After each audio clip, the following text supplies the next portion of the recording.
Way back there.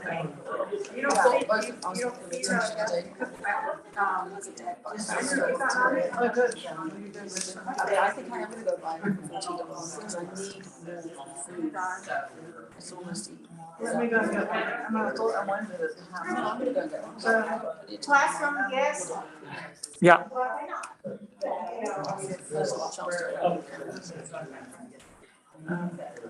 You should just buy them.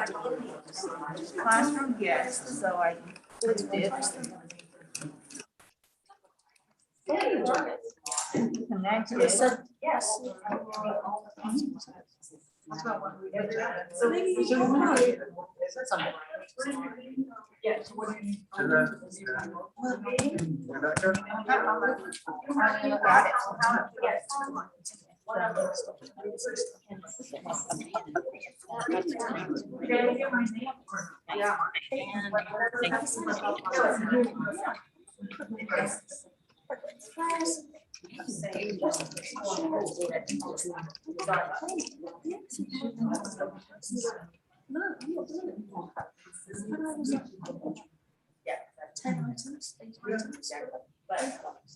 Yeah, and then this one, see, Oh, I think we go here. Just explore Houston. This is so much things. Do you have like a letter, something?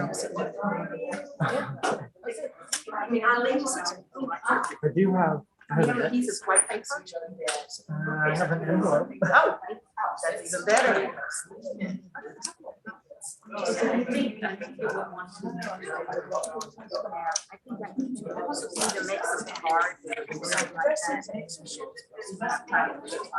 have a lot of extra cards. I ought to just carry them around. The other day, I just had, a box of colors, and I grabbed it apart. It was a little bit too expensive. Something very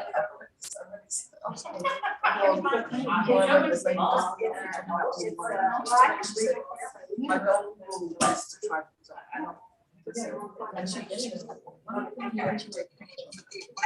she made a friend with her around today, and then she found a friend into like the night everybody else. This is the way to do it. Just on a clear out. So yes,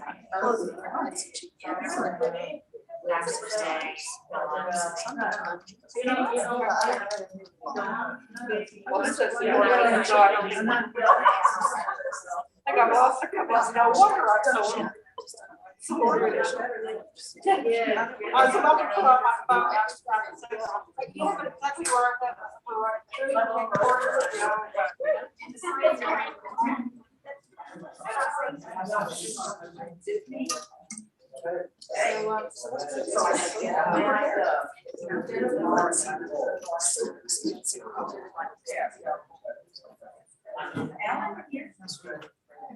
Have you seen Alan?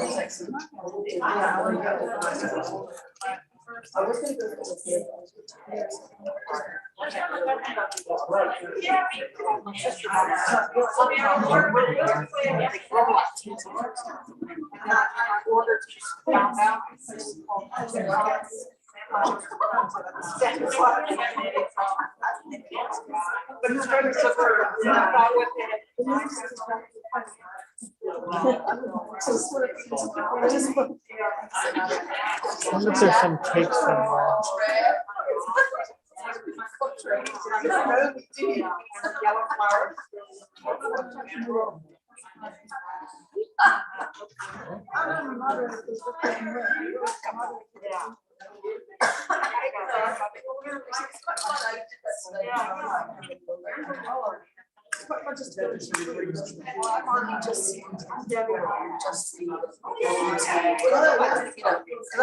I kind of forget to do that. So if I go to the main one, I'm more than 2 seconds, it's like, come on. And then I realized if you go just to eggs, then that's stuff that you're interested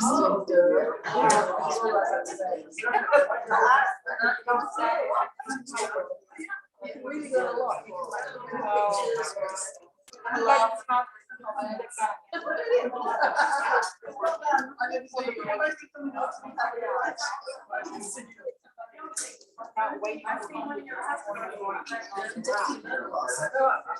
We got started really good.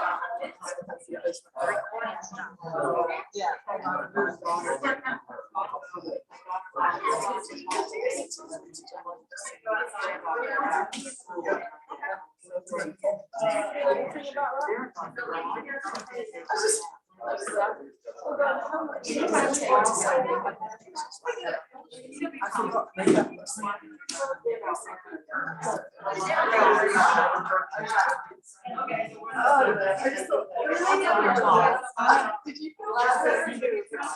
and it wasn't you asking. Chatting around. I just think it'd be quite cute to sort of show this. Oh, wow. I thought that was what are you up to? You sit down? No, I'm sitting over there. Actually, my stuff is over there, so I'm spread out. No. Is it I'm gonna go get something. They're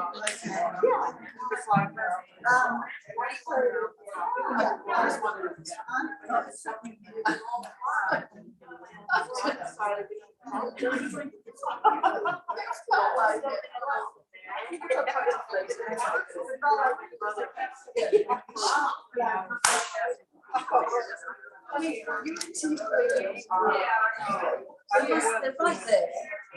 They're only, you just have to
Are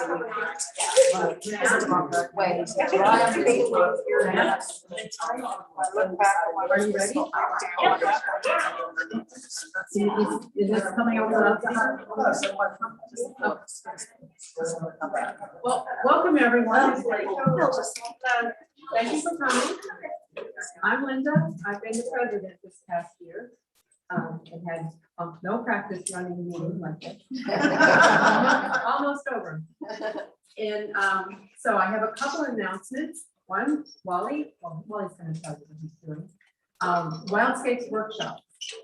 It is starting September 28th. We have Doug Talamy for the first speaker.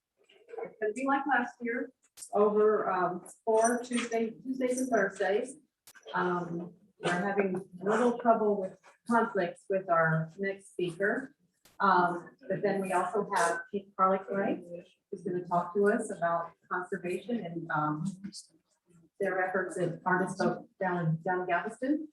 And then Mark Morgenstern of Morningstar Prairie Plants will be running the plant talk again to get you ready for the plant sale, which will be the weekend after that. So Thursday, and we will start Saturday, early morning. And attendees, ticket holders will get the first day to shop, early bird shopping. And then on the second day, we will open it up to the general public. And then, yeah, we're still working on an awful lot of details and could use some help. And then we will need help with the plant sale pickup, which will be on October 16th. We're also looking for sponsors, by the way. So anybody who's good at that, please join us. And then also we was used to fund our grant program that we just created this year in order to try and get more people from more, maybe underserved areas and more parts of the city. So we have guidelines at nipsop.org/Houston. That's our website. And so please help us get the word out. Do you know of any community, school, church, any kind of nonprofit? It can't be a private home, but it can be almost anything else. So please get them the word. Okay. And also, it's that time. We're seeking board members and committee members for next year. And we have a lot of big plans, but they take people to carry them out. The plans to create more opportunities to build more native habitat. Please join us. Okay. Well,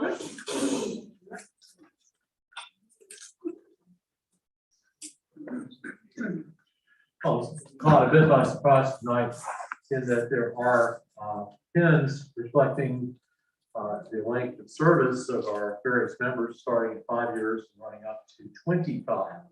So I've got the list. We have all the pins here. I've got a couple of them on my shirt. I think there's a little disc magnet that's worked its way down into my clothing.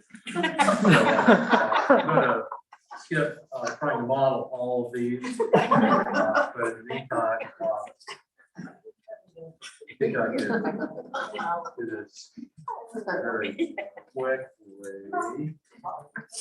Want to do this handout now? No, but well, did you see anything besides the land you've done? I'm not really sure that we have. I will have I see these. one. Cheryl?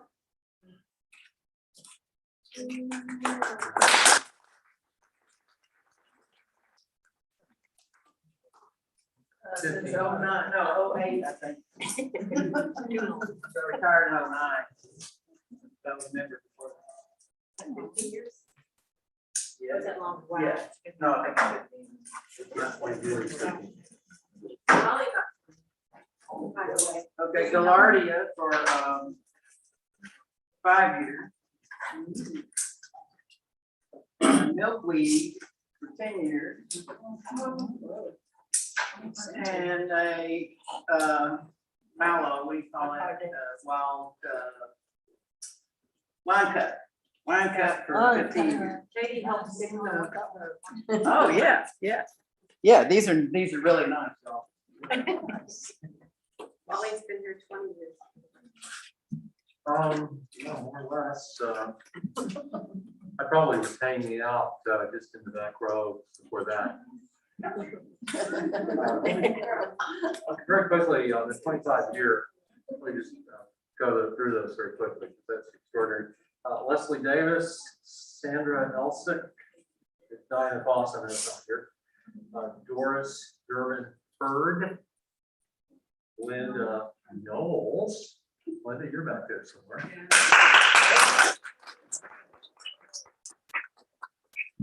How many did you get? 5, 10, 15, and 20, and 25.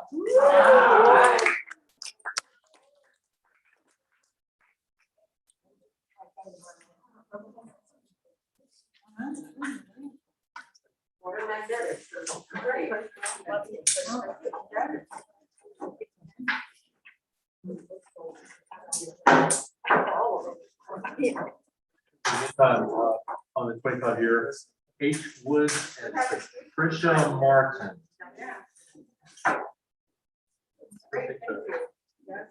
Catherine Morton, Glenn Olson, no, is not here. Emily Todd and Dr. J. David White. Okay, on the 20-year, Aaron Allen, Douglas Boyd and Pamela Pumpkin, Daniel Ray, Carolyn Fannin, Melissa Geis, Margaret, I never can pronounce her name. Ganavo. Let's see, she's not here tonight, is she? No.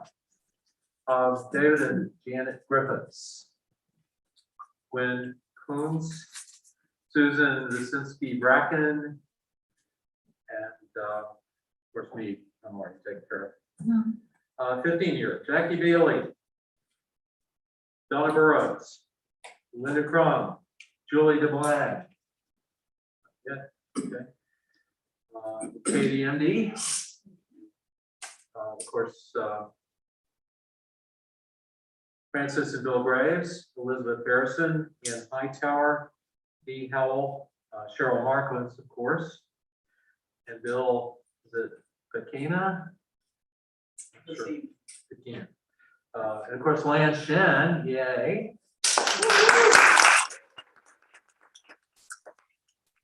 Judith Wibble or Waddle.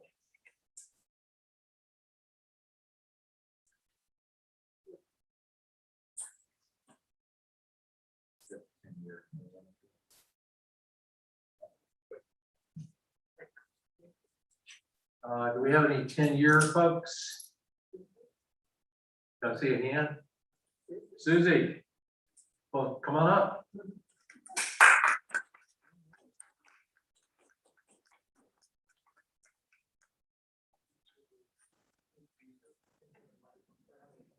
Speak into the mic. Excellent.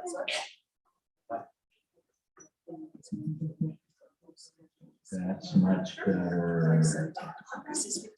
Ooh, thank you. Okay, do we have anyone else at the 10-year or 5-year? We have a beaucoup of 5 years. There's 62 folks. Does anyone self-identify or designate themselves 5-year? I got it. They're back at home. Okay. Vivian, yes. You got my name on the list. You might, I couldn't hear you, Val Buller. Should be over 15 years. Okay. Sorry, how do you spell your last name? Buller.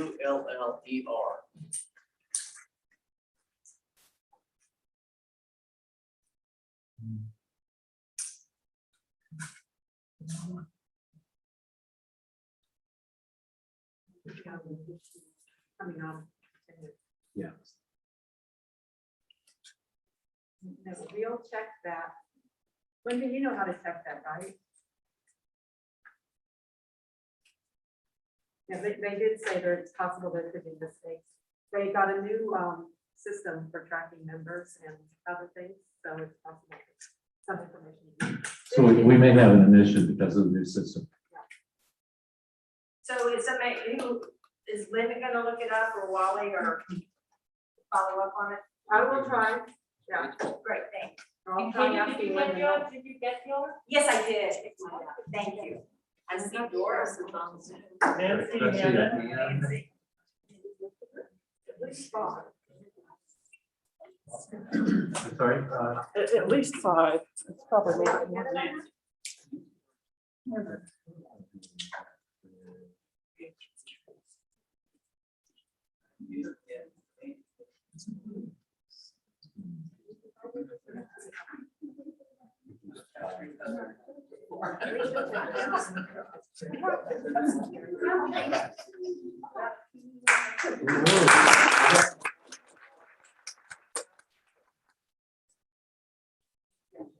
let's move on.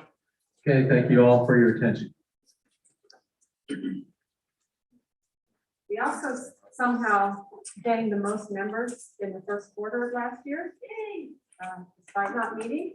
And we have a lovely certificate for it, and these pictures were all taken by the current board president of the state NISA. So if anyone wants to look at that, there you go. And Susie, wanted to make an announcement? Oh, yeah, I just wanted to, I live in Montrose on Colquitt near the Mill, and if anybody really wants to gather a bunch of seeds, they're in my yard, easy to get. So if you're interested, I've got that. I've got a lot of wildflowers and prairie flowers mainly. And I left some up there, but there's more. So just see if you want some. Okay, Lan. Lan Shen is going to tell you about the fun of the month and our speaker tonight.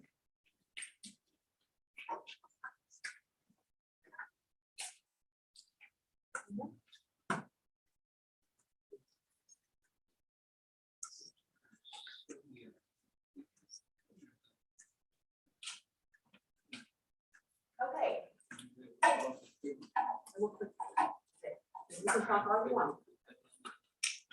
Our plant of the month is hairy sunflower, and it was suggested by our speaker, Don Verser. The plant distribution map shows that it's local. Harris County is has a bright green species, which is present and is not rare around here. The hairy sunflower is in the Asteraceae family. It's a perennial, and the flower heads are about 1.5 to 2 inches wide. It's in bloom right now. It blooms from August to November, a long bloom season, which is one of the reasons that Don suggested this flower. The height is 1.5 to 5 feet, according to the U.S. Forest Service. And according to the Wildflower Center, it's 12 to 18 inches. What about at Mandel, Don? Is it closer to tall? Okay, so it can be tall, and under certain circumstances, it can be short. I saw it at the in the woods once, and it was not that tall. So it probably just depends on its growing conditions. The stems and leaves are covered with rough, coarse hair, and hence the name, hairy sunflower, and it's unbranched except at the flower heads. Now, one of the leaves are opposite leaves with each pair rotated 90 degrees from the adjacent, the next pair under or above. And there may be some small, 1 or 2 small alternating leaves near the top of the seed head or flower head. And it's serrated to nearly toothless along the margins. It requires full or part sun for growing, likes moderately moist to dry conditions, and Don said that where he planted it that was too dry, it exited the cell and moved to another area that probably has a little bit more moisture. So a variety, it grows in a variety of soils, clay loam, rocky, sand, etc. It's easy to grow and may spread aggressively with they have rhizomes. And its natural habitat is open lands such as prairies, oat fields, roadsides, and open forest land like savannas, and also forest edges. Has a lot of wildlife benefits. The pollen and nectar attracts insects such as bees, wasps, flies, butterflies, skippers, and occasional beetles. The seeds are nutritious and they're eaten by birds such as bobwhite, eastern goldfinch, sparrows, etc. The seeds are also eaten by small animals such as squirrels, voles, or mice. And the gophers eat the rhizome, so it's eaten from top to bottom. And white-tailed deer and cottontail rabbit and groundhog munch on the leaves. Okay, and Don said that our the source that we buy around here, Lan, which is There's a skunk out there. He's running that way. And oh, he's- yeah. I'm sorry to interrupt. No, but that's I fine. have- Oh, yeah. There you go.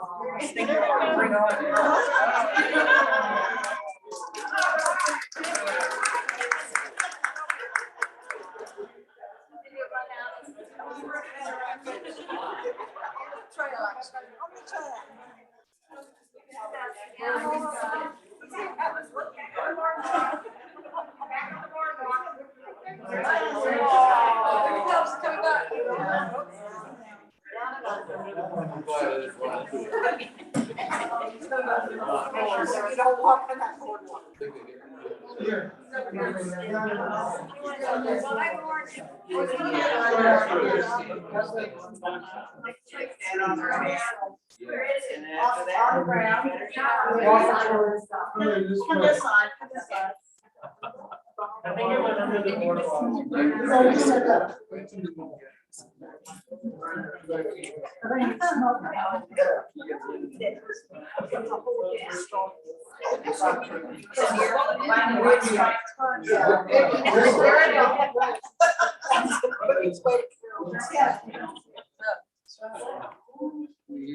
Thanks, Katie.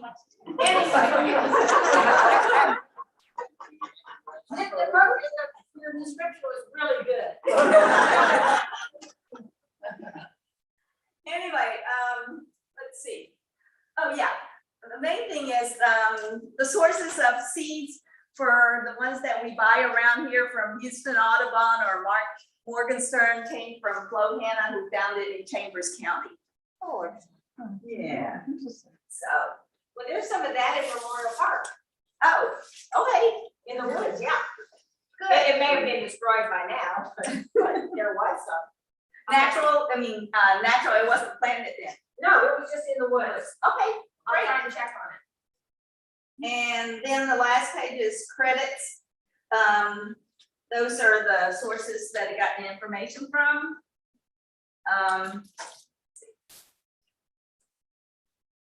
And this is a good time to tell you if you want to see it. You can see it around here. You have to look for it. Maybe Katie can point it out. But the other thing is, if you come to our next meeting, we're not having it here. We're gonna have a tour instead of a meeting because it's right in the middle of wildscapes and there's a lot to do with wildscapes and a lot of talks. So we're gonna have a tour, and Dawn has generously agreed to give us a tour of Mandel Park. So whatever you hear about his talk today, you'll see it in person next month if you come to do the tour. So we'll work out the specifics and write down, send out the announcement exactly when we're meeting. We might be meeting a little bit earlier since we want to get the tour in daylight. So anyway, and we'll give you the information. So, let's see. So now let me introduce the speaker, which is Don Verser. He is a retired chemical engineer from Chevron Phillips Chemical. He has long been involved in with prairie conservation and pocket prairie management. He's also an excellent photographer, and also he was responsible for finding the Deer Park Prairie, and he and Flo Hanna were the first to see the Deer Park Prairie. So he's very much involved in prairies, pocket prairies, that kind of thing. Today he'll be talking about the wilding of Mandel Park and describe how the pocket prairie started and evolved, and how the park's swales are now being converted to a complex landscape using native plants. So let me, Don.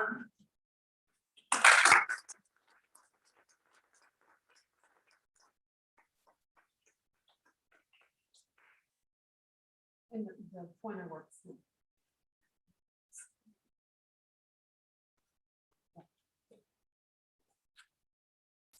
Well, thank you. Exciting to be here and talk about Mandel. It's been an interesting project for many years now, so just in the last couple of weeks from preparing this presentation. It's kind of fun to look back at how it's evolved over the years.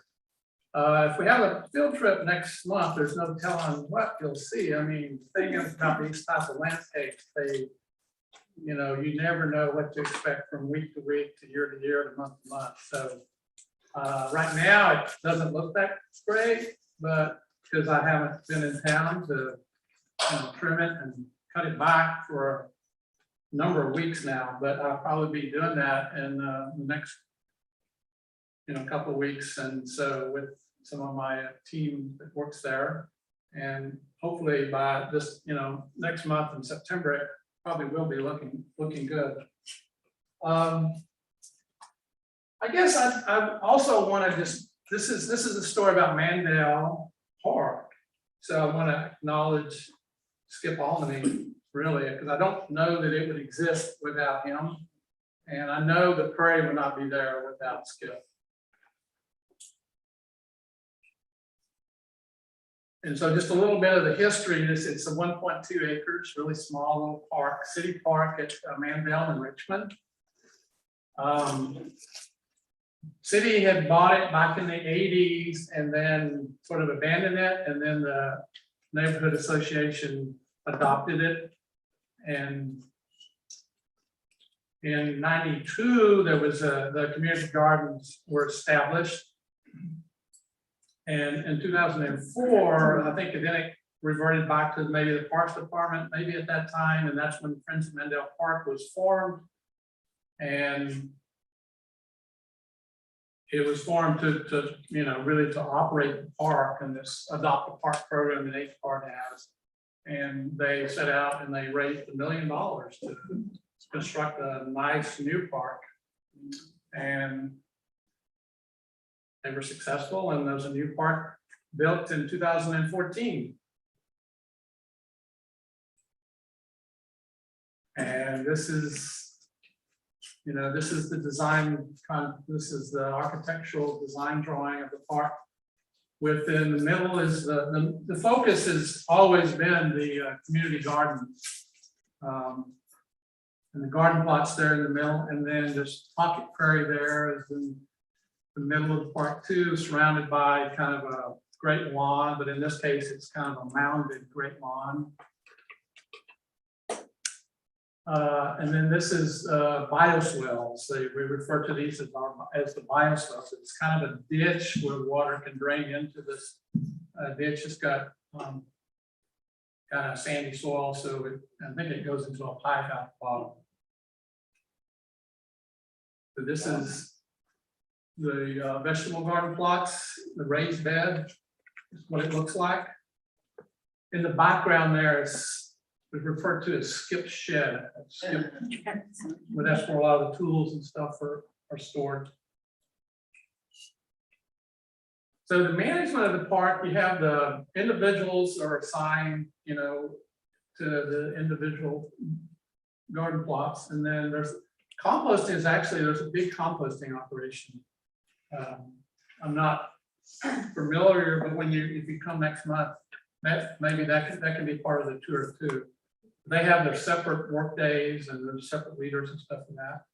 And then there's still, even Skip, I think, is still managing monthly work days on a given day of the month. They do whatever needs to be done in the park. And there's a lot of stuff that needs to be done, maybe even besides the composting and the, and the prairie bioswale maintenance, which now I'm trying to lead. And so somebody named us the native plant group. I like to think of it as the ecological garden management team. So the focus is, Sorry to interrupt.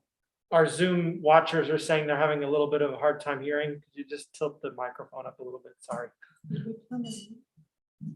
The microphone isn't connected.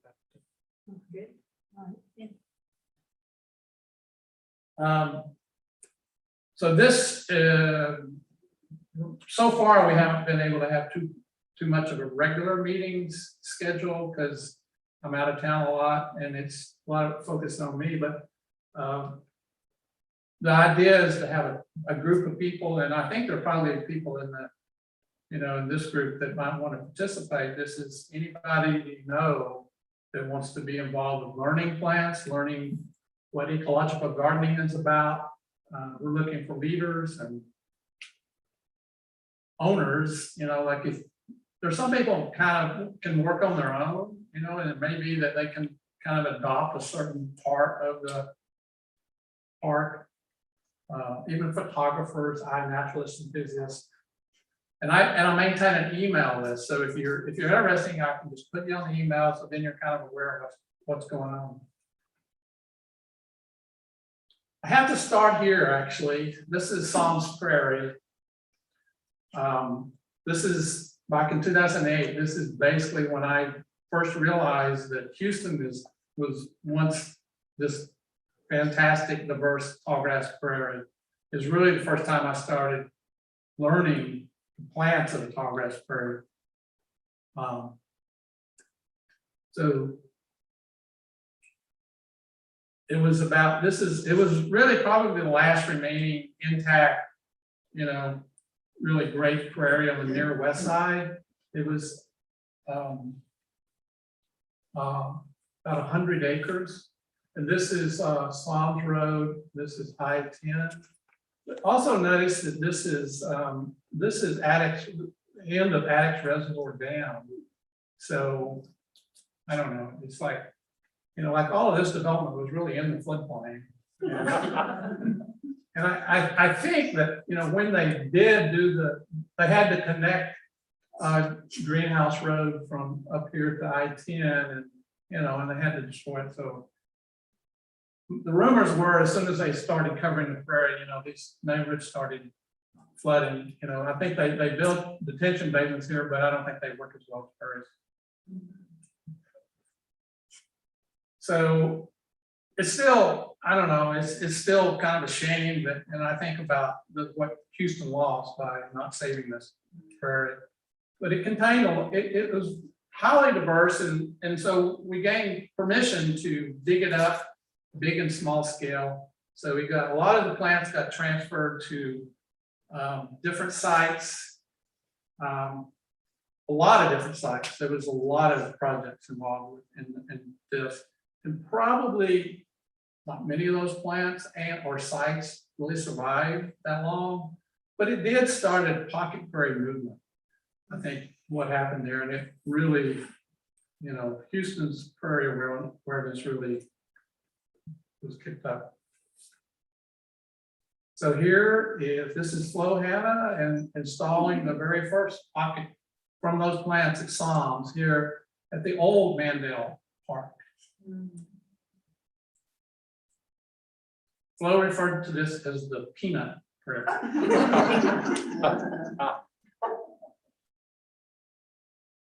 It was really small and it was hard to manage because it was so small and it didn't have nice hardscape borders to it. And even one day somebody came in and tilled it up, thinking it was, I don't know, it was open space for a garden. And actually, the plants came back actually, and during the construction of the new park in 2014, the plants were moved outside. So then the new park was built, and I was presented with this rather large area for a pocket prairie. I didn't know how large it was going to be. I couldn't really get in during the construction phase, but when I first saw this, they didn't have these divider paths, and so I said we had to design some sections here because that's the way I see that it needed to be managed.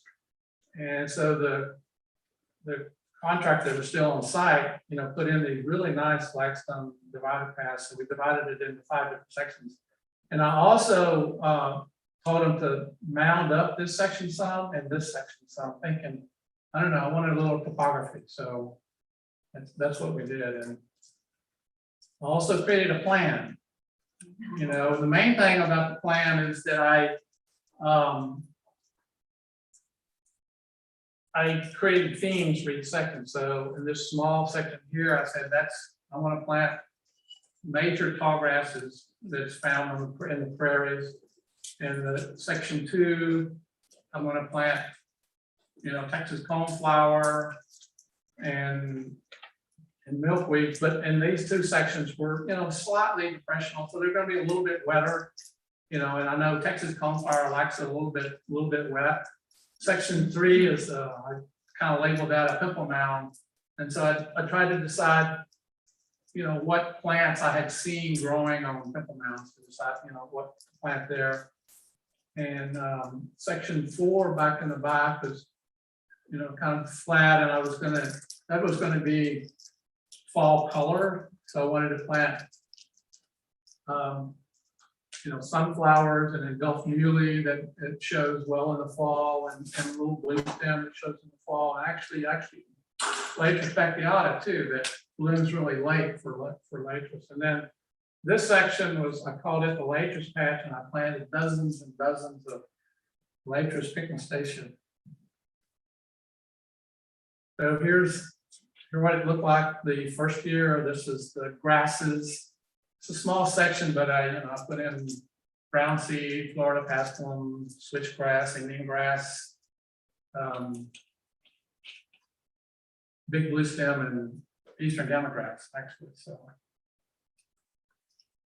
this was section 2, the coneflower milkweed sections. Also was bushmint and Latris acidota. But here's the pimple mound section with some white prairie clover, Formica grandiflora. And in that same section on this corner down here in the bottom here was a wetter area that stayed really wet initially, and I planted ironweed there. This was the fall color section and showing rosinweed and Latris Beckiata and swamp sunflower and the Gulf muley. And the Latris patch, I think you can see there's some Latris growing, and then there's the black-eyed Susan, and this was Echinacea that I planted down here. This is that same section. I planted Gulf Doom paspalum here, and I knew it was kind of aggressive, and I put it in a root area. Didn't really work. So here's what it looked like in year 1. It was working pretty well. You can see it to some extent. There's the red. This is the Gulf muley, and there's the blue sage was one of the things that worked really well in the pimple mound initially. Okay, year 2. Plants grow. That's a favorite saying of mine. So here's that sunflower section showing the rosinweed just really took off really well.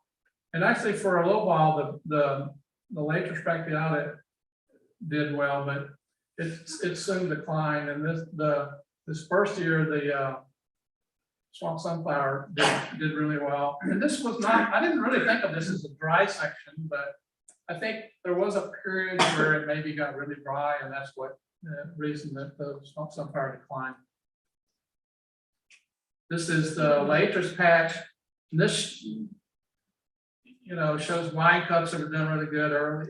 And the flower leaf sage is what you see a lot in here. And it actually worked really well because it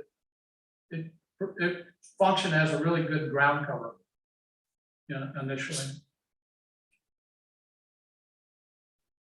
So that year 2, it was a great Latris scene. It worked really well with also with the rattlesnake master in the back.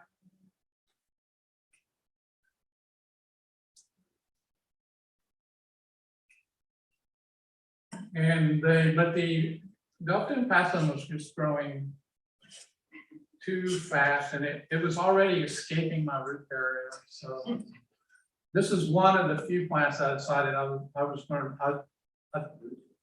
was too scared of it. I removed it. It was really quite a job to remove it, but I felt that was the right decision at the time. But It's a really neat plant, though. It has really tubular sort of leaves, and it has a great show. So in the right situation, I think it would be a great plant. It probably likes a little wet.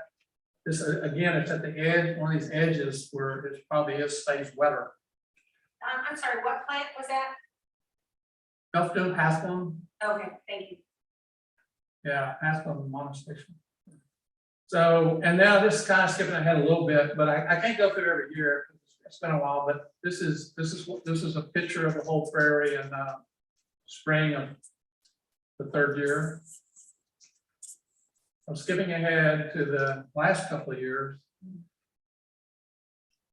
I threw this one in kind of at the last minute. This is spike rush. This is, it likes really wet conditions. And in the first couple of years, first year, I was trying to remove it from one of the sections. And, you know, it's kind of difficult to remove, but I decided, actually, I kind of like the way it looks now. So this is right along the edge of the Pimple Mound. Does it take over? Well, it takes over an area, but it doesn't try to, you know, it's kind of limited because of the Pimple Mound, because it gets, you know, it gets drier. Here's a picture from, this is the grass section. This kind of shows how plants move around a lot. So this is, you know, this is the east, sorry. So the eastern gamma grass, it gets really big, and I have transplanted some of it to the bioswales, but there's also the partridge pea and the white-eyed Susan and the bee balm is growing in here. So plants really move around a lot.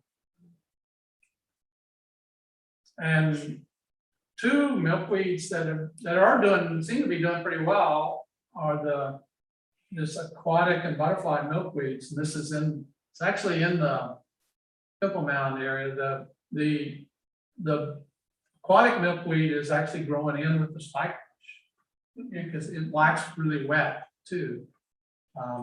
And this butterfly milkweed, there's one plant that's in the same section. It's up a little bit further toward the top of the mound. It's been around now for a few years, and so it gets bigger and bigger. Butterfly milkweed is a plant that theoretically can get really big, and you know, and they could be 100-year-old. And so I'm hoping it's going to get bigger. But I haven't seen it produce seeds yet. So, and I'm continuing to try new plants. This is one that I put in about a year ago. This is the Dahlia Compacta. I think there's some of it in section 2 and in section 5. I would like to do more. I mean, I need to get in and do more planting, and you know, plants that have disappeared, maybe try them again. But and this is a hairy sunflower. I'm assuming it's hairy sunflower. That's what Flo identified it as. And I think there's in other parts of the country, there's other sunflowers that look similar, but I think here, I feel pretty sure it must be hairy sunflower. And this is, yeah, these are like 4 feet tall. And they move from that section 4 down to this grass section. And so and they've been here for a few years. So they seem to be really happy. And it is a little bit wetter section. This is that same section. This kind of shows that, you know, what I like to do, see there's a trail here, and it's, you know, every few weeks you need to get, I try to get in there and trim the trails and open it up. And anytime it's falling over the edge here, I just cut it off. And, you know, so there's always work like that to be done. Also notice what happened, the Friends of Mendel Park attempted for years to keep the crushed granite paths in the park free of any vegetation, and they finally gave up. I mean, they were trying torches and all sorts of devices. And a lot of places now, it's a Bermuda grass that's coming in. But what's happened here is frog fruit. It's, you know, it's escaped from the prairie into the crushed granite, and even though it's weed eated a lot, it forms this really nice mat that's only like a half an inch tall. And here's the coneflower section that I'm about to cut. And it sort of looks like this. And when I cut it, I might leave a few things now and then, but a lot of times I just cut the whole thing down. And I really cut it most of the time as low as I can go and just take all the debris off.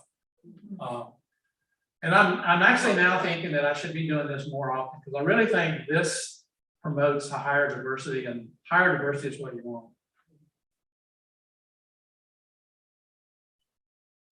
Now, I mean, here's one thing that I'm kind of currently evaluating. This is Florida Pascalum, and it's gotten really thick in the Pimple Mound area for the last 2 years. I don't know, but a lot of times when this happens, if you just wait, sometimes the plants just naturally decline for whatever reason. And so I'm thinking, I don't think it's as thick this year. So in this case, it's not like there's no way I can remove these because, there are clumps everywhere. So I just have to see what happens. So this is this year. So my original plan for the coneflowers worked out pretty well. I did plant some milkweeds in that section. There's some ornithoroides that didn't survive and some other milkweeds that didn't survive. There are some the viridis in this section. They don't really show that much, but that's another thing. I think at this time I could go back and start planting more milkweeds. So this is that same section. And also I just kind of wanted to point out that there's one thing that is growing in this section now is tropical puff. And that's what some of these things are here. And I literally have collected, I don't know if it's just one plant or what, but it is prolific producer of seeds. I've collected probably thousands of seeds from that one plant.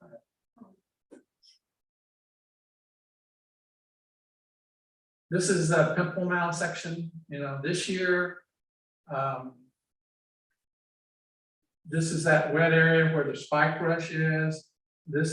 I think this might be mistflower. I didn't plant it. And somehow I found its way there, and it's a loose stripe. I think these white spots here are the aquatic milkweed. The blue sage was really thick in this section for the first 2 or 3 years, and it has gradually declined. This is that fall color section where I planted the swamp sunflower initially, and the hairy sunflower. And the hairy sunflower moved down here to be with the grasses, and then the swamp sunflower actually moved over here to a wet spot over here. So now I've got Maximilian sunflower there. So I know it can be a yeah. So I know Maximilian sunflower can be a monster, but it didn't really do that much last year, and so I don't. It's not getting that super tall. So if it's a drier area, it should do well. So we'll see. I mean, this is an area where I had planted the lake Bracteata. It didn't last very long. There was a lot of rosin wheat reed in here. There's still a little bit, and it has moved around in different places in the prairie. Yes. Did you mention irrigation? Is there any irrigation? I didn't mention irrigation. There is irrigation in that planting plot. There is sprinkler heads. And so initially, I think there was a period where it got turned off for more than a year. And that might have been some impact on some things. But right now, it can be watered separately from the rest of the park. And I told them to water maybe longer than, it's like 20 minutes once a week, something like that.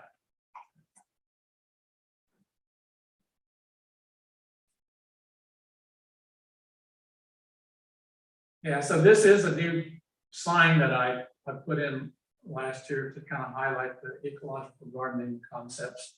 And this is that lathris patch where there's no lathris anymore. There's the rattlesnake master survived, and it is a place where some of the annuals, like the partridge pea and the bee balm and the black-eyed Susan, sometimes produce real nice shows. I don't want to go over these, but this is just a list of some of the plants that declined and went away. Some of them went away really quickly. Some of them maybe declined over 2 or 3 years or 4 years.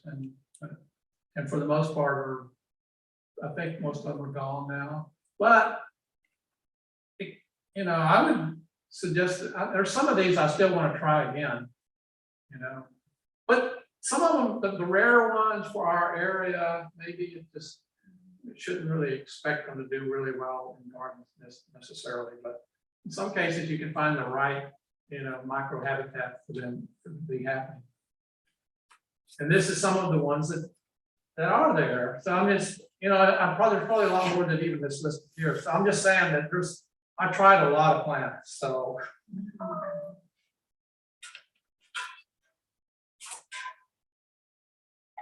And I thought I'd go over this, you know, try to do this quickly, but this is something, I actually wrote down some of my design thoughts back in 2014 and comparing them to my current thinking. And my current thinking has changed quite a bit. Because right when I did start, you know, I guess I thought it was possible to sort of put in a garden like this and make it look like a conventional garden. Whatever that means. I'm not sure what that means now. But I think now the focus is it's an ecological garden. It's really gardening for wildlife. It's diversity of plants is the key. You know, I sort of falsely believe that you can keep it all well organized, perhaps, but that's you know, I just think we need to rethink what pretty is. It's the complex plant system is what we want, and really think about it. It's a better look, actually. Groups of single species. I mean, we want this complex plant community, and the plants are going to move.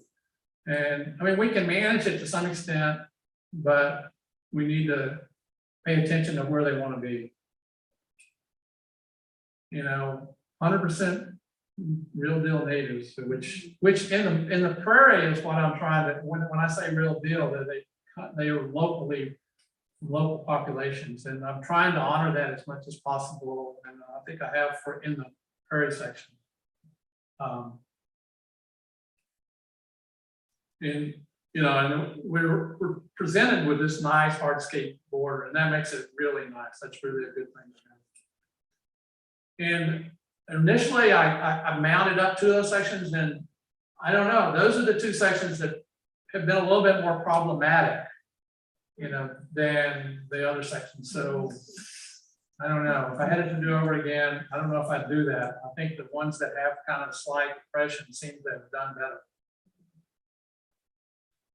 I don't know what I was thinking. I've never really been a fan of mulch, but in these sort of gardens, the mulch just doesn't work. There's no room for the mulch, and I sort of think mulch even promotes weeds. Themes for each, yeah, I think it's a really good process to go through and try to come up with a really good plan initially. Now, you know, it may not work out, but so you have to still listen to where the plants want to be. Plant ID, I did create plant ID labels for all the plants. It's just that it's a big job to try to keep track of those and move them around, and you know, they get covered up and stuff. So it's a difficult thing. It's just other thoughts are is that I think you should be slow to judge what's happening. You know, don't jump to the conclusions of what's going to be there next month or next year or 2 years from there.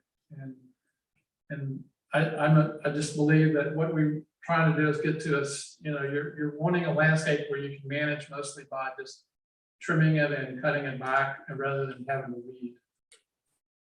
And I'm thinking now that probably cutting back more often than I've done in the past is probably the thing to do. And I only cut, I think it's also in honoring the wildlife, you're only wanting to cut back maybe 1 or 2 sections at a time. You know, you don't want to just mow down everything. So anyway, there's, the last couple of years, we're now into managing the bioswales, which is highlighted in yellow here. And the original plants in the bioswales were basically spider lilies and iris and muley grass. I don't know, you know, it's the grass they use in landscape. I don't think it's Gulf Coast muley, but and then ball cypress and sweet bay magnolia. Those are basically was it, I think. So the iris and the lilies would kind of cover the ground, but there weren't enough of them. There's still a lot of bare ground, and so there's a lot of weeds that would grow. And the bioswales got sandy soil, so and very well drained. So it's an opportunity to grow stuff that I've never grown before, because there are some things that I'm planting now that I've never planted in, never survived in clay. And the prairie is basically, you know, the prairie was not amended soil. It's maybe not super heavy clay, but it's clay soil. And now in the bioswales too, you got a lot of cypress, and so it's shady. Some areas have it shady, so got to think about different types of plants for that situation. So our native plant group, looking for more members. We got some here tonight. Susan Green, Susie Shapiro is here somewhere. Anyway, the idea now is to do a better job of producing plant systems in the bioswales. And we wanted to cover the ground, and we're not removing any of the original plants. I mean, some of them have sort of died and declined, but we're not removing any of them. We're just planting around them and trying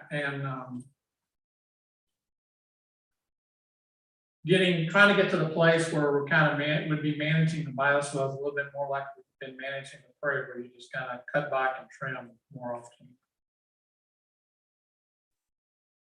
So here's an example in the bioswale. We've used 3 kind of viney ground covers. One is the Corpus Christi fleabane and frog fruit and spot flower that have helped cover the ground. And like this is in the bioswale. We planted this and didn't seem like it was doing much for a long time, and all of a sudden it's like great. So this is Corpus Christi fleabane, probably some frog fruit in it too, and this is actually swamp sunflower. So this is a bioswale, garden bioswale part, kind of adjacent to the gardens. And this is some of the things that we've been planting in there. And this area is a bioswale that is fairly sunny. So a lot of the plants, same plants we've been using in the prairie, we're planting in this bioswale. And I didn't really know how well things would work, because it is, even though it is a ditch depression, it's sandy and very well drained. So typically it feels very dry. So, but so far things have been growing in and great. If it's, sandy, silty soil is usually you can grow about anything in it, I think. This is the bioswale just adjacent to the prairie, and down in the bottom of it, the spot flower. This is spot flower that's doing well. And this is in the bioswale, and the swamp sunflower. It's doing well. You know, swamp sunflower can, it can get these really long things and hang over stuff. So like in the bioswale here, I just trim it back. If it's getting out of the bioswale, I just cut it off. And this is aster. I'm not sure which kind, but it just appears and stuff. And I know what, it produces this really nice bloom later in the fall. And I think this is actually, and these were planted, I don't know, we've also planted button bush that's done well, and like, this is a Mexican buckeye that we planted. There's Illinois bundleflower, it should be just to the right of that, there's probably some ironweed ditches there. So here is that sort of the same bioswale, but this is underneath the cypress tree, so it's very shady. And here's some of, we planted, this old obedient plant, Scutellaria plata, originally came from Katy. And here, I mean, and so I'm planted pawpaw and spice bush. This is two examples of stuff that I think might do well in the soil conditions that I, would never grow in clay. You said the sandy soil, is it added sandy soil? Do they put, okay. Yeah, So they no, put this it is all, deliberately where it's yeah, and I don't know what the specs were on anything like that. It's, I think calling it sandy is a good description. But it's that sandy, silty type of soil that's just, it's really hard, easy to dig in. And so, and the water drains to it. I guess it sort of goes to a pipe maybe somewhere. I don't know. Have you tried, we actually put the stadium in there? Well, no, yeah, that could work. Sort of wet. Yeah. Well drained. This is actually just another sort of shot at that from the same spot. But these these are the big spider lilies that were originally planted that are there.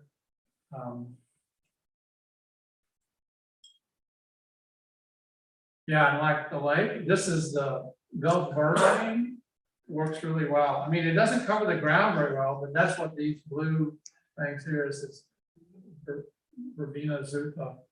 And I like it. It blooms for a really long time. And I don't know, it looks really great.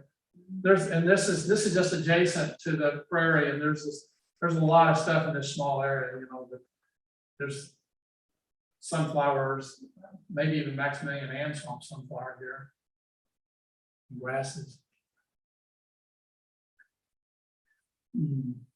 But this is a little area that we refer to as the Mandel bioswale. It's kind of adjacent to Mandel, out not far from Richmond, and we've been planting stuff in here for now maybe a couple of years, but it's still a work in progress. It's you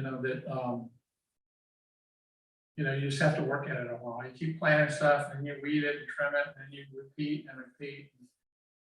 This is still kind of a work in progress. This is the sign garden. This is Susan Green manages this garden.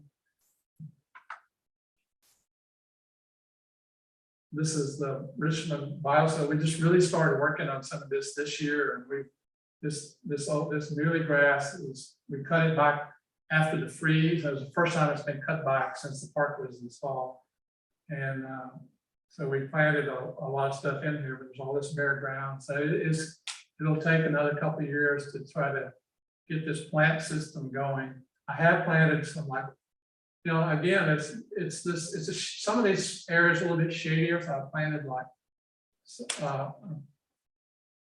airwood viburnums and this is the Richmond bioswale in the middle. Doesn't look too bad. This is kind of post-freeze for everything that's grown back. We had to cut everything back.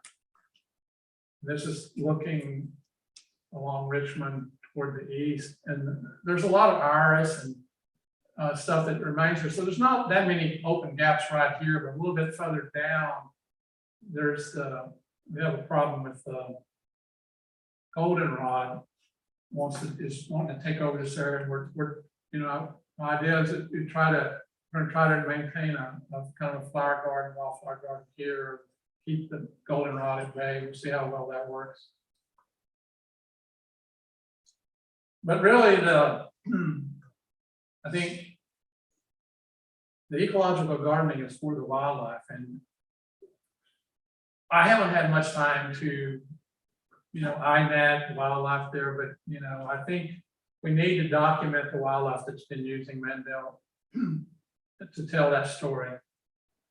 This was this year, or I saw this Gulf Riddle area, and it was, 1st of March. So this is pretty, like a week after the big freeze. So, and this is a brand new fresh butterfly. And so did the chrysalis survive the freeze? Did it survive as an adult? I don't know. I mean, but it was in a little pad. I was sort of cutting back a second, but there was this section where it was that I was leaving. It's kind of in little blue stem.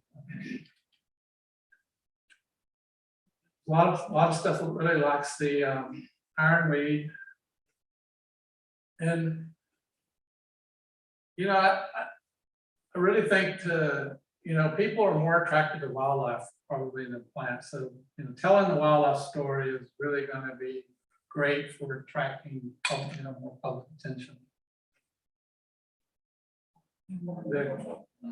The monarchs really like the aquatic milkweed.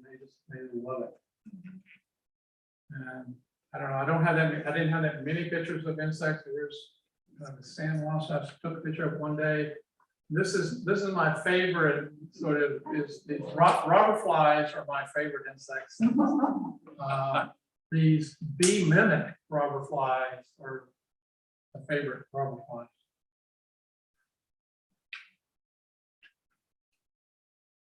That's really all I had, and I just maybe call your attention to these are some of the inspirational books that I've seen. Of course, Doug Tallamy tells you why native plants are so important. And actually I just was out in Colorado and saw that he has this new book that I just started reading about oaks. So it tells you the many reasons that oaks are so important, and all insects they support. And it's interesting, I think he goes through it month by month during the year. And this Planting in a Post-Wild World and Garden Revolution are really speak to what ecological gardening and creating plant systems is all about. And this New Garden Ethic by Benjamin Boyd he really takes it to another level too, about telling you why you want to do it. He's really an advocate for using 100% native plants. So that's really all I have. And here's my contact information. Like I say, I maintain this. If you want any questions about what's going on in Mandel, or possibly if you have any other projects you want to talk about, and if you want to get on my email list for the Native Plant Group at Mandel, just contact me.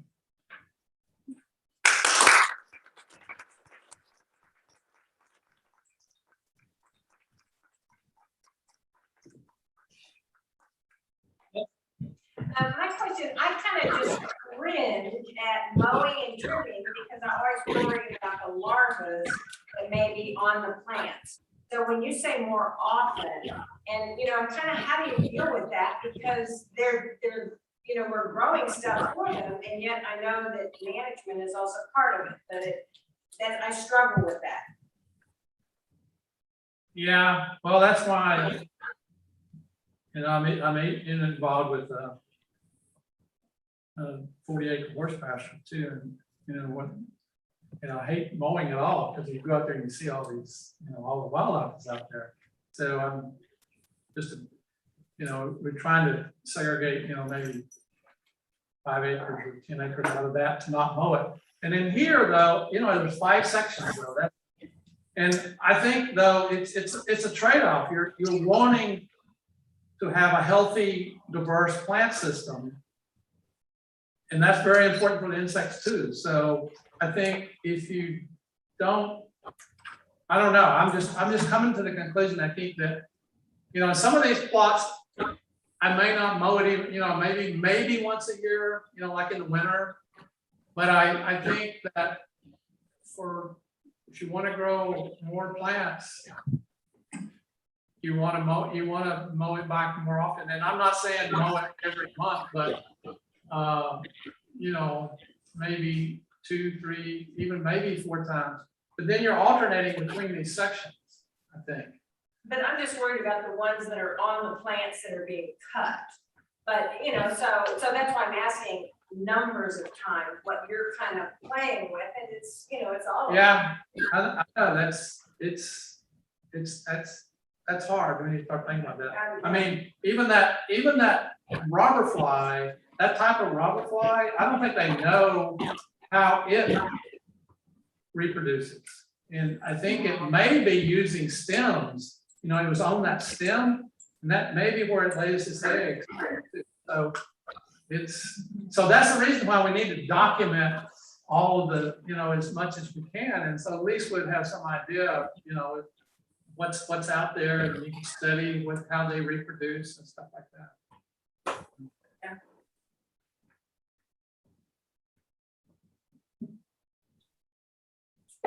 Any other questions? Then let's thank Don again, and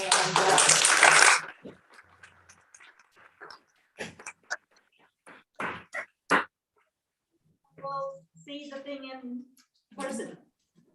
Oh, and there's the plant thing, so people can go and. Oh, yeah. What do we got? So by the next meeting, we should have the plant list for the plant sale online, so you can be able to look around and help you make your list. Shopping list. Yeah, I brought 4 beautyberry shrubs, you know, which get quite large and they grow fast. So even if it's just in a 4-inch pot, it'll grow fast. This is a coral honeysuckle. This is a woolly croton. Some people don't like that.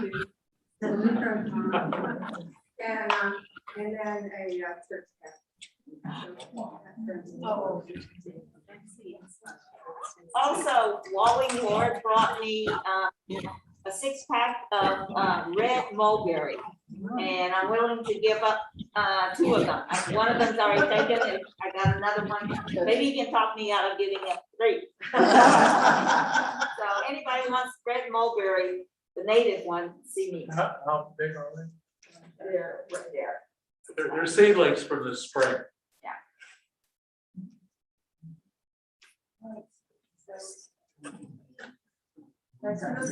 Starts out table.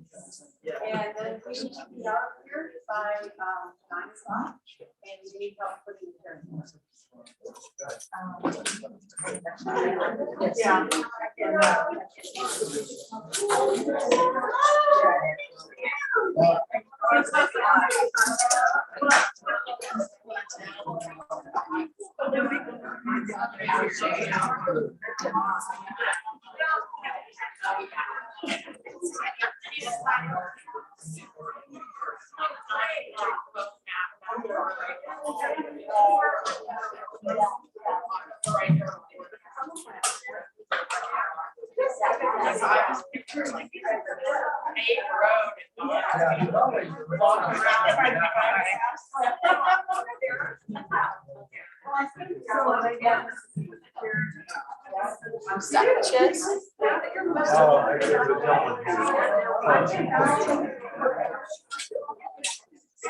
She just said you need help putting the chairs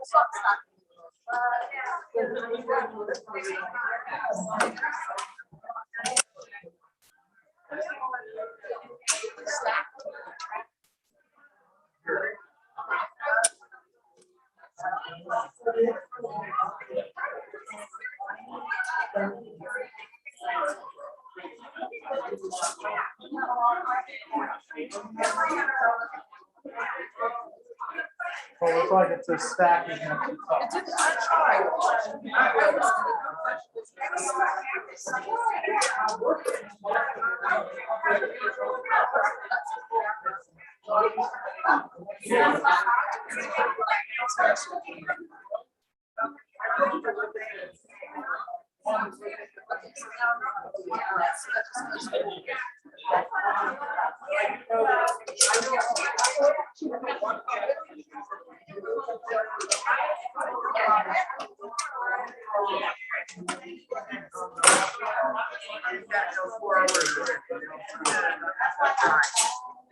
wanted to say.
You want to write your name down and we'll check it? Were you a member here for all the other years? Okay. Wrong list, maybe?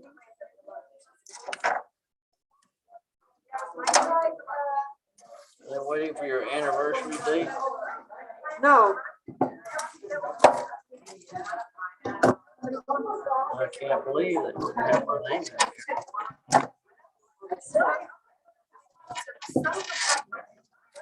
They changed the system. I thought Susan always was chairman of the membership, so she might know.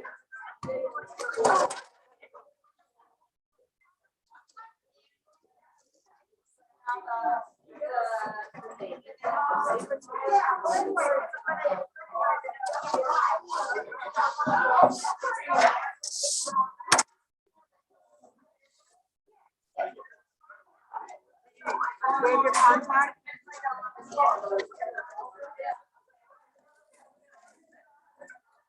Things stay the same all these years. How many years? Probably since around 2003 or something like that.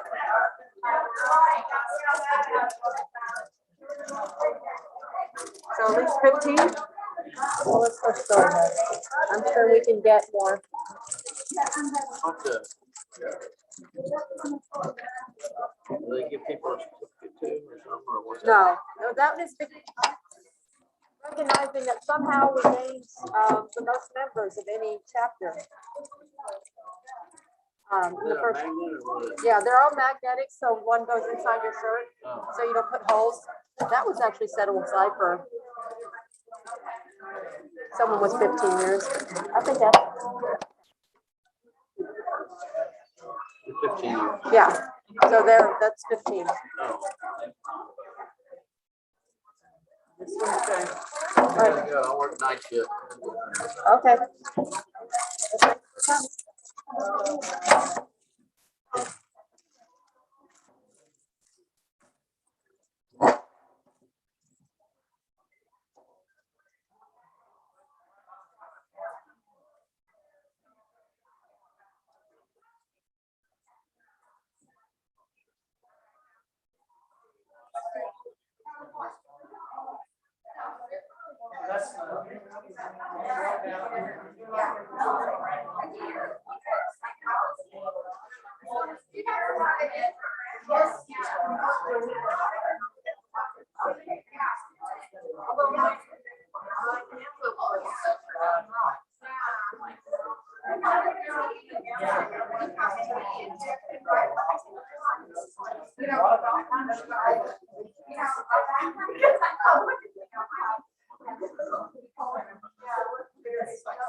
We do, but they're not. There's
Gary was there and talking about it.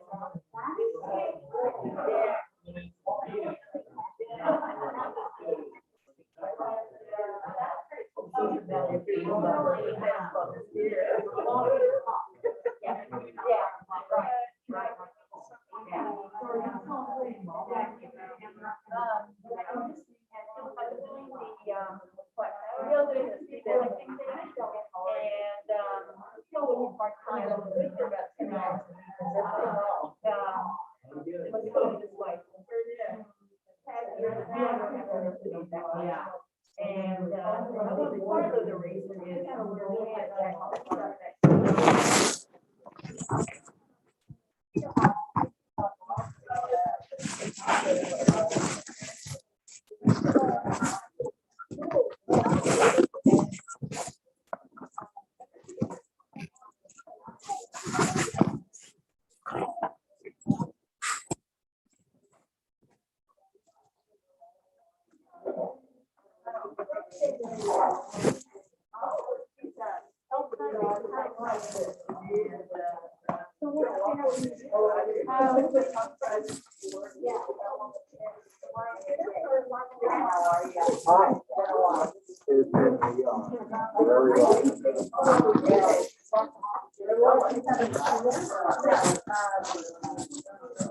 A lot of it.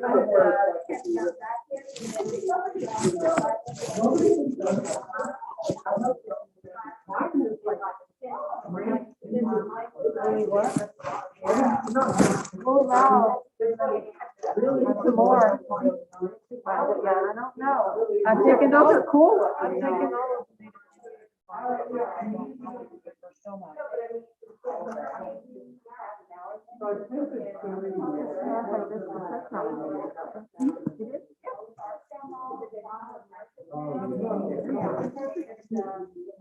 You need a what? I mean,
about the speaker? I don't think she's emailed me back. I think I would. Or Wildscape? Or it is.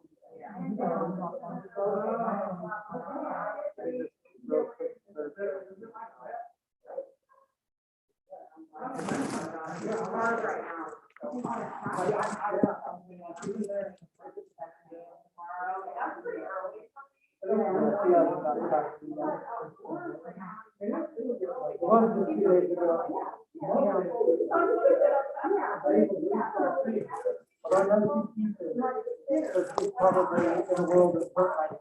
But she told, Kelly, maybe wait a few more days. Hopefully they discuss things, and hopefully they discuss. Right, exactly, exactly. I did tell her, and hopefully, even if the answer is no, she'll just give the answer. I guess that's one downside to the, Tuesday and Thursday. I guess he's going somewhere on the Thursday. Probably.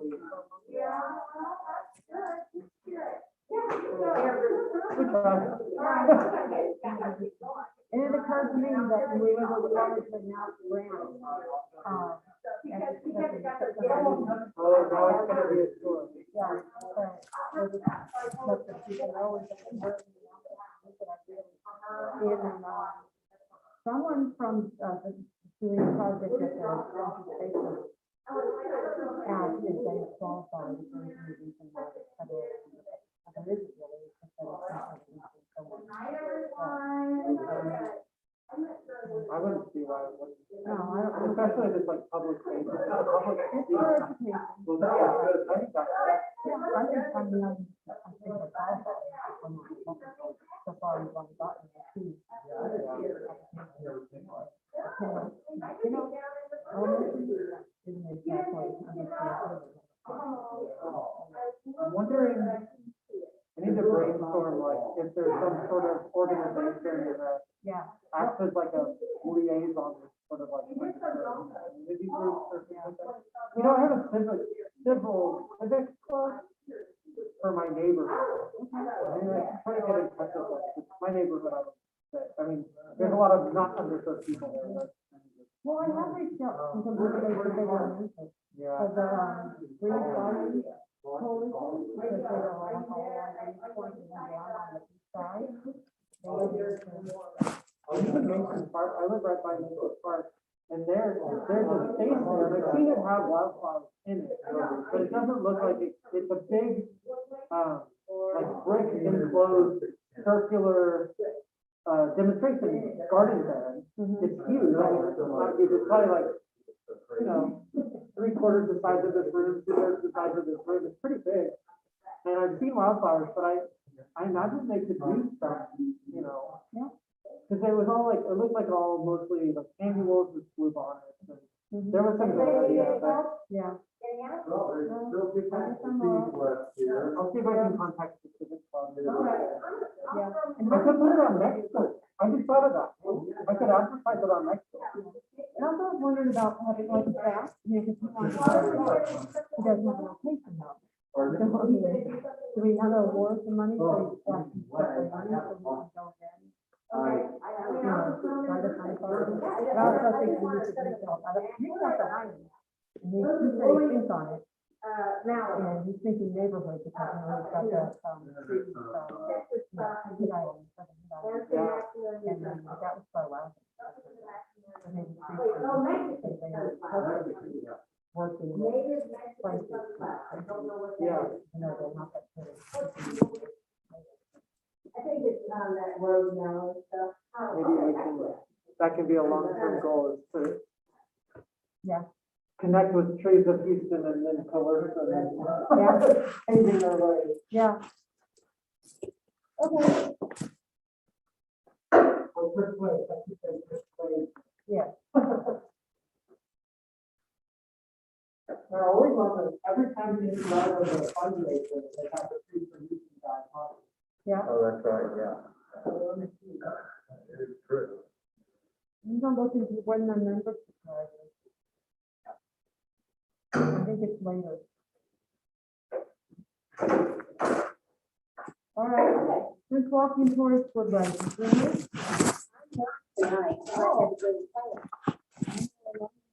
Oh, no. I'm down at 610.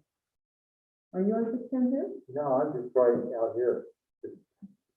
Well, yeah, I came off 610, yeah. I'm on the sidewalk. I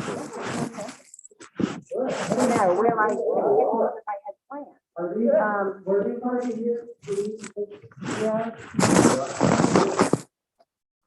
Okay.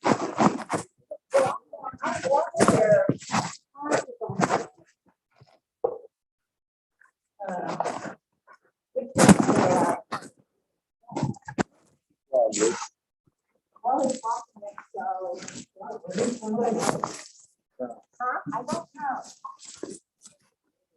No,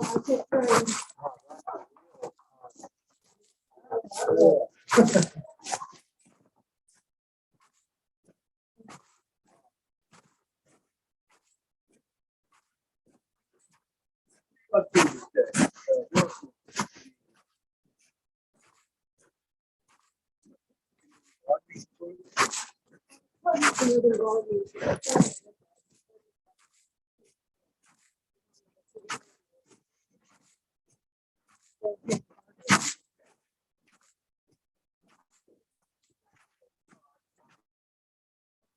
I probably can't.